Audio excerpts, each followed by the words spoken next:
It's haloreach time! Hello, welcome to another figure review. Today we're going to have a look at the 1000 Toys re-edit haloreach Carter A-259, also known as Noble One. The leader of Noble Team, the man you can always rely on, and the man who goes down with the ship. So we have another 1000 Toys haloreach figure over here. We had a look at Noble 6 not too long ago, and it was a little bit controversial, I guess. There's a lot of people ever since I watched that really hate the Noble 6 figure, and I have some people who say it's like the best ever. One thing we can all agree on is that these figures are really expensive, but as I said, I have them all on pre-order, and I will drag this out. I will do it, so stay tuned for more. But anyway, before I get ahead of myself, let's see if they improve anything with Carter. Size of Carter. He stands at about 18 centimeters to the top of his head, which means we are going up to... let me straighten up my ruler. A little over 7 inches tall. 7.1, 7.2-ish. Size comparisons. Here's Jalter, the SH Figure Arts Son Goku, McFarlane Toys Hayabusa Spartan, Joyride Blue Spartan, the 1000 Toys Noble 6 and Master Chief, and Darkseid. Overall, look and detail. I was hoping things would get better, but it turns out it just got worse. Now, don't get me wrong, the detail on the figure still looks amazing. But, first and foremost, we still have this freaking wobbly chest joint. We already had the problem with Noble 6, and I feel like it's just getting... This one is just even looser than the one before. You know, instead of fixing it, we're breaking it even further. So, other than that, the paint, well, there's barely any paint going on. I feel like all the light gray plastic is like unpainted, and even like the blue doesn't look fantastic. Like there's no metallic going on, except for the visor, which does look good. And at least the paint apps which are on the figure look good, for the most part. I say that, and then I think like, wait, what about... You know, I'll get to that. But overall, I mean, you have the detail in the armor. And that, at least we got, I don't know. So, also we had, like, for Noble 6, there is some small parts where they put some white paint on there. And I was like, that's light. That's lights on the armor. Would have been nice if it had, like, LEDs or whatnot. With this figure, we don't, once again, that should be parts of the chest, which should be painted over here. This should be this little walkie-talkie keypad, which it's just like flat gray. Like this is kind of sparkly, so there's some metallic paint apps on all of that. Out of all the things, this and this is like a little bit metallic. Then we have the panel on the chest area over here, which you can push in or push up or whatever. Once again, just like light gray. And the knife, yeah, the knife definitely shouldn't be light gray as well. And, you know, let's take it out. Oh no. Oh no, yeah, you can do that. So then we have the UNSC symbol printed on there. It's fairly clean. And then we got some more gray plastic, some blue. And turning it around to have a look at the other arm, we have the big shoulder pad and a little bit of paint. And then you have his little... there was a name for that, but I forgot. But anyway... There's a screen on there. Once again, I feel like this should be darker, and you know they could have put something on the screen, would have made it another. I think it should even be like another color, like light blue or whatever. But yeah, so paint apps are not only missing, but they're also wrong. So that's not cool. As we move to the back, has a little pack on the butt, like the med pack or whatever that is. Crotch area, and yeah, what is this? What even is this? It doesn't look like that. Like, that was the idea, from what I can remember in the game, you know. They all have weathering all over the armor in the game. So, his color is getting beat up on the lower half of his legs. So, they were just like, you know, beat up, putting on weathering? No, we're not going to do that. We're just going to do this. And that just doesn't look good. So... yeah, other than that, there we go down to the shoes, the feet, the boots, whatever you call it. Has some, I think the feet, like there's a little bit of die cast on the sole on this area. And then the toe hinge as well, because that one's a little bit cold. So it helps with stability, but other than that, that's not gonna save this. So I don't know. I'm really disappointed when it comes to this one. With Noble 6, I was like, okay, well, alright, needs some improvement, but this one, I feel like we're going down. It's just going backwards. And, you know, here's the thing. I just talked about it for a second there with the weathering. I'm not going to complain about the lack of weathering any further, because this is how we got this. We saw the figure in the promo shots, and it didn't have weathering, so I bought it, and I'm not going to complain about not having weathering when it never had one to begin with, not even in the promo shot. So that's just kind of weird, but still. Yeah, at the price point, not even any pain, well, barely any pain, and not good pain, then okay, moving on.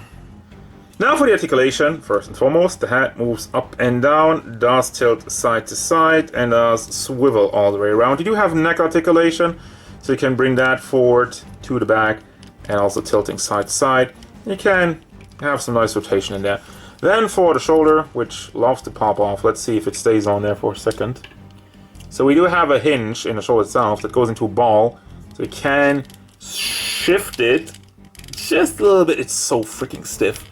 But you can shift it back and forth and up and down, and you can also disconnect it. And then we have a butterfly joint, which I can't get out without help of his arm. So you can bring that out. Okay, I guess. I just wish it wouldn't disconnect. So you can bring it forward a little bit. You do have the shoulder pad on the hinge. I don't know if I mentioned that. And then we have the double hinged elbow, which does have a swivel in the middle, so you can rotate that around. No trouble there. Also, by the way, you can rotate. There's a little bit of a bicep swivel with the ball. Can be rotated, but again, it's so freaking stiff that I'm almost forgetting about. Okay, can I not get this in anymore? Sheesh. Alright, so then we have the fist on a ball hinge, so you can bring that back and forth, not a lot, and then swivel it around. And then we go back to the floppy chest area, like a fish. So it goes to the back, it goes forward quite nicely. And we do have this panel. Somebody, I forgot the name, thank you for pointing that out, that the panel on this side is a little bit on a hinge, so you can push that back and keep it a cleaner conversion. And what is going on? I barely touched that arm! Alright, so now I can't get this up anymore. So that's not cool. Let's move that up. Bring it back and forth.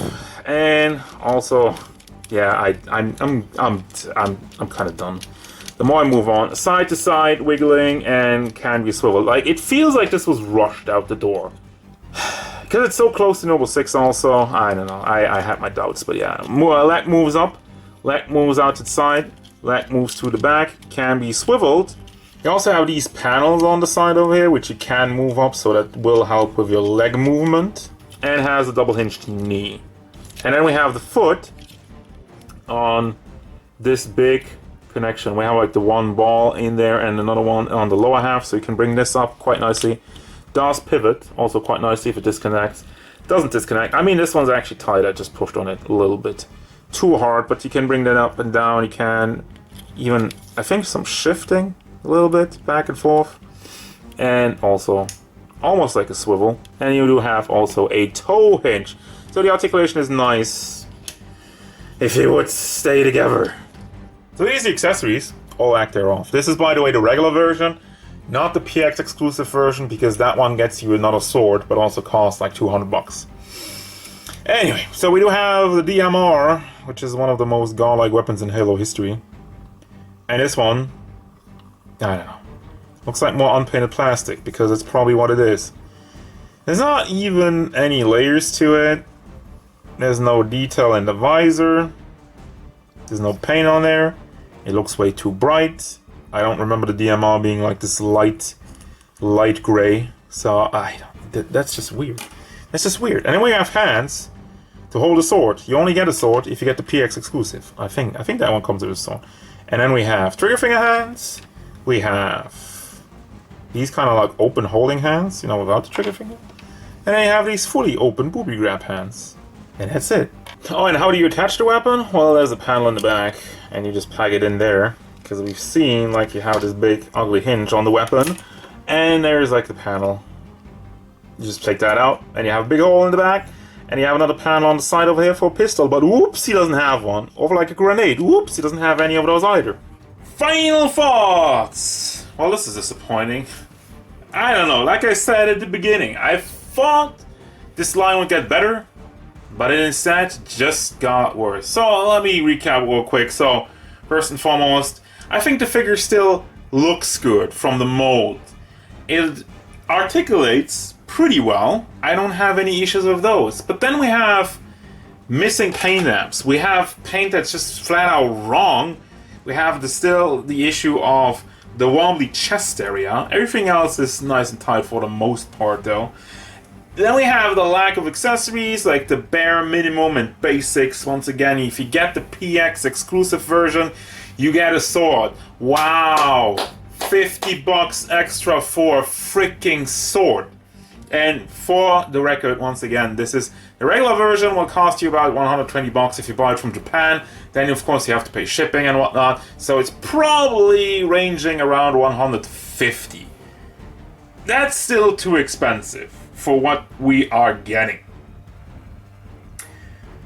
And I don't know. I don't know what else to say. I don't know what else to say. I'm disappointed. I thought it would get better, but no.